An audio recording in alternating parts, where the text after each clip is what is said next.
Adam from Jim's IT Penrith.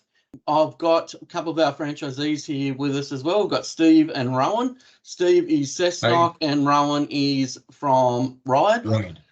So we do help each other. We tend to feed off each other's information. I've been in IT, 23, 24 years. I think Steve's about the same. Rowan's been in about 10 years, I think, Rowan. Something like that, yeah, about 10 years, but more focused on businesses and stuff like that. But it's good to see both sides of the coin. While we are individual business owners with the Jim's IT group, we do work with each other, so we do have a lot of experience off that. So today, what we're going to actually talk about is scams, and this is going to be an ongoing topic that we're going to talk about over the next couple of weeks. The first scam we're going to talk about is the invoice scam. Steve, what's your knowledge of the invoice scam? Just having an email sent out to you stating from a company, PayPal or Netflix, saying that you owe a certain amount of money to them for services. And Rowan, what do you know of it? So I've seen more sort of sophisticated scams where they will get access to a email account.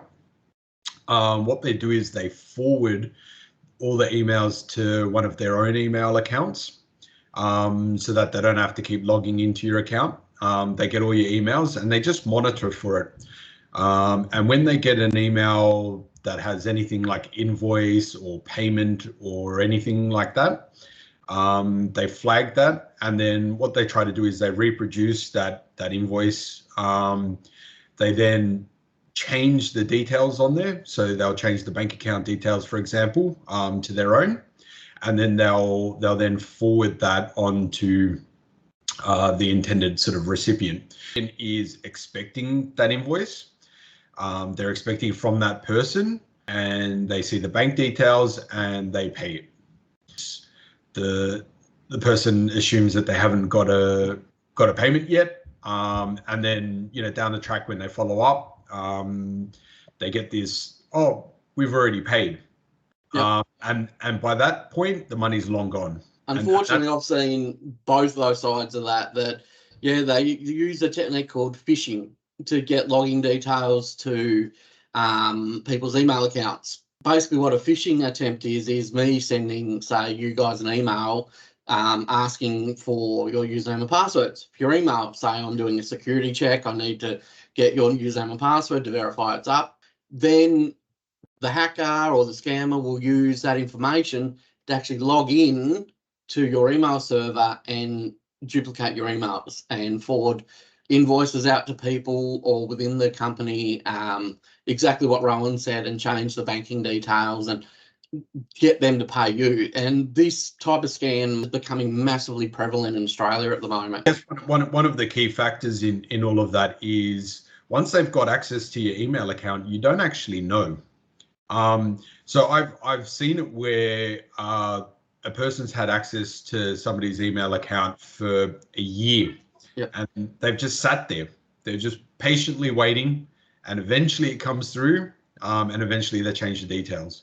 Or you get an invoice from somebody that you're expecting, and they've quickly deleted it, changed the details, and then resent it to you. Exactly. And they're like, "Yep, I paid it," and the details are different.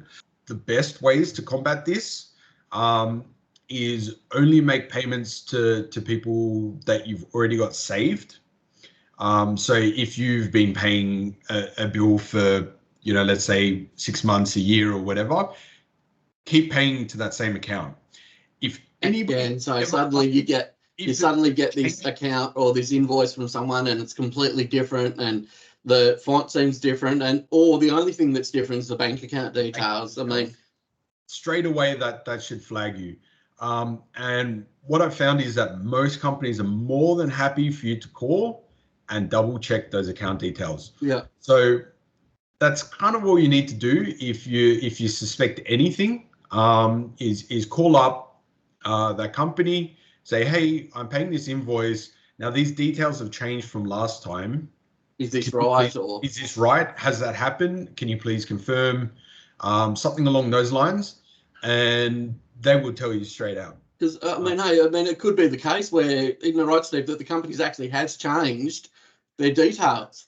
Yeah. So, I don't think they would care, like Rowan said, that, hey, you ring up and say, hey guys, look, I've got this invoice, it doesn't look right. What do you do? Well, that's the best way to do it, is because otherwise, if you don't and you do pay out, then you've lost everything that you've organised. Well, that's it. Especially with emails these days, like, luckily the IT division in gyms, we use a pretty sophisticated email system, and our passwords are pretty hectic and that type of thing. But general use emails, like, passwords are so easy, like, and especially when they're using techniques like phishing. And phishing is what it sounds like. So putting out a hook and hoping that someone will get on that hook and sort of be the bait on there. But, like, what would you suggest, I guess, guys, would be the best way for people to prevent that, like prevent themselves getting hooked like that? I guess my best tips is check who you're receiving the email from.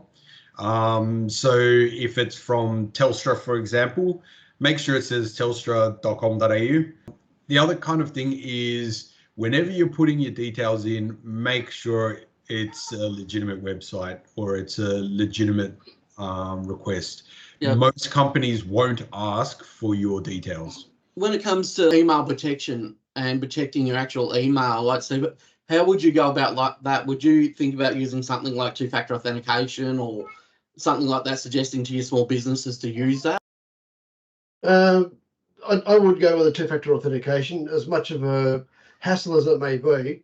Yeah. It's best to protect yourself rather than to accidentally clicking on the wrong link or putting the password in the wrong spot.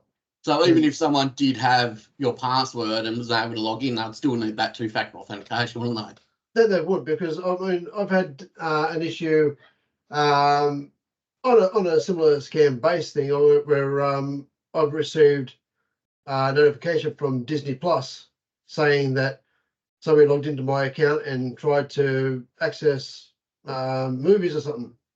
If I didn't have that two-factor authentication, I wouldn't have known that. Yep. And I was able to get straight on Disney straight away and get everything changed so that it wasn't visible again. I guess the scary thing too, when it comes to people being able to access your email, we now get like 9% of our lives into our email accounts, don't we? So the moment someone's got access to your email, they've got access to your personal information, they've got access to what you're doing on a daily basis. And like you guys said previous, that people can sit in there for a year and collect the information that they want slowly and surely to be able to just not send fake email or invoices out to people, but actually cause a lot of harm in someone's life. Yeah. And I know an example just recently with a client that I now deal with, a business client, that they were actually saving up money for a deposit for a home loan. And someone had managed to hack into their lawyer's email account and sent a invoice to that particular person claiming that they were the lawyer and changed bank account details. Those people paid $57,000 to this new lawyer or the new bank account, didn't think about it, so they just lost their deposit for the home loan. But it's so important to look at every bit of information on an invoice that's sent to you. Like, you'll have times that you're expecting an invoice on, say, the 15th of the month and you get it on the 10th. That is a huge indicator that something's wrong. Yeah. Like, what would be, I'll start with Steve, but 5 tips that you'd give people? Well, first and foremost is don't click on anything that you are unsure of. Never give out your password. Always check for correct grammar and English speech. I guess when you're getting emails from me, that's a hard one, because my grammar is shocking when I'm sending emails to you guys. So if it was correct, then I guess you'd know that it was something wrong. Like, exactly. Yep. What else would I do? Check the email address. Make sure that the email address looks legitimate. I've even seen stuff from Telstra that the email address is Gmail, and that's not right. So always check the email, check your grammar, check don't click on links. I think that's the biggest one, isn't it? Don't click on links. Yeah, Like, not unless you're sure of it. yeah, I mean, I saw one today, like, unfortunately, my daughter didn't get tickets to Taylor Swift, and they were devastated, but I saw one on TikTok today that actually said, hey, click on this link here for unreleased tickets to Taylor Swift. And I mean, can you imagine how many people were going to click on that? Like, you don't click on anything that you like. Yeah, it's the biggest advice, guys, that we can give you. Just don't click on links. Like, even if you get the email from your bank or from Facebook and it looks legit, don't click on it. Call the bank on their actual phone number. Go to the bank's website. Don't rely on the email address or the phone number in that message. Call the actual website, call the bank, like, go to their website. It's the biggest advice I can give. Like, what would you say, Rowan? Yeah, I mean, you guys have covered most of it. The other thing I would suggest is probably reaching out to your local gym's IT person, and getting them to have a little look. They can normally spot these things quite easily. Normally there's like a simple forwarding rule in your email that'll just kind of give it away. But in saying that, we can also help you with sort of antivirus, email protection, security platforms that will block suspicious links, for example. So that'll kind of give you the heads up that, hey, this link is suspicious. Don't click on it. Sometimes, yes, you have to pay a bit of money for some antivirus or email security. But like Adam said, you can end up losing 50, 60,000. I've seen companies lose hundreds and hundreds of thousands of dollars. So, you know, if you weigh up, you know, a small cost for a security application versus the amount of money you could lose, it ends up being kind of worth it. So, unfortunately, no one's immune to this either. Like, you've got the biggest businesses being hit by it. Like, it's moving on a little bit from things. Like, people do feel silly when they click on these things, but look, I'm here to say, and I'm sure these guys would probably agree, you're not silly for doing this. Like, these scammers are playing with your emotions and playing with the fact that they know you're busy. So if you get a link in your email, you're more than likely going to click it. If you see an email that looks similar, even 90% similar to a Telstra email or from your bank or whatever, you're going to click it because you're in the back of your head, you kind of trust that. Try to break that habit. Take that extra 2 seconds and look at the email. That's when you can reach out to us, and we can walk you through that, and we can give you a half an hour lesson or an hour lesson or whatever of what to look out for. I mean, there's nothing that is too hard for us to help you with.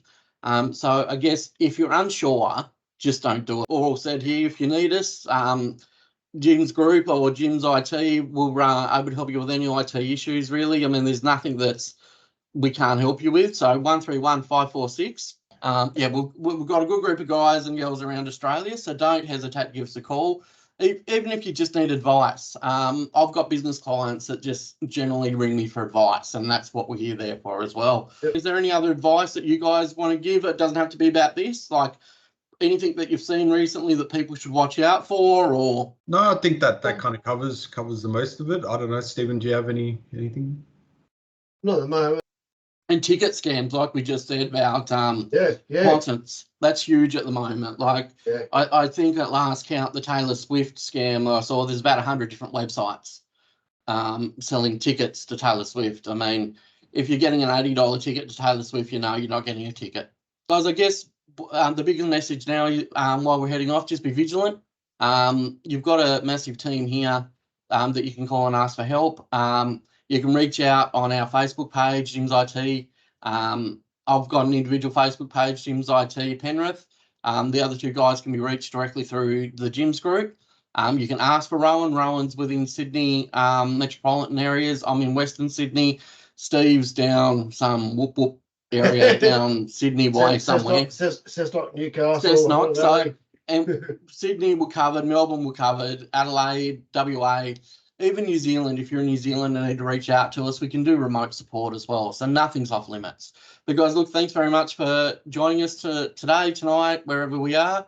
And if you've got any suggestions or anything that you want information on, please let us know. It doesn't have to be on scams. It can be on different computers. You can ask questions on gaming computers and things like that. Office setups, we're happy to help. But again, thanks guys for watching, and hopefully we'll see you next time.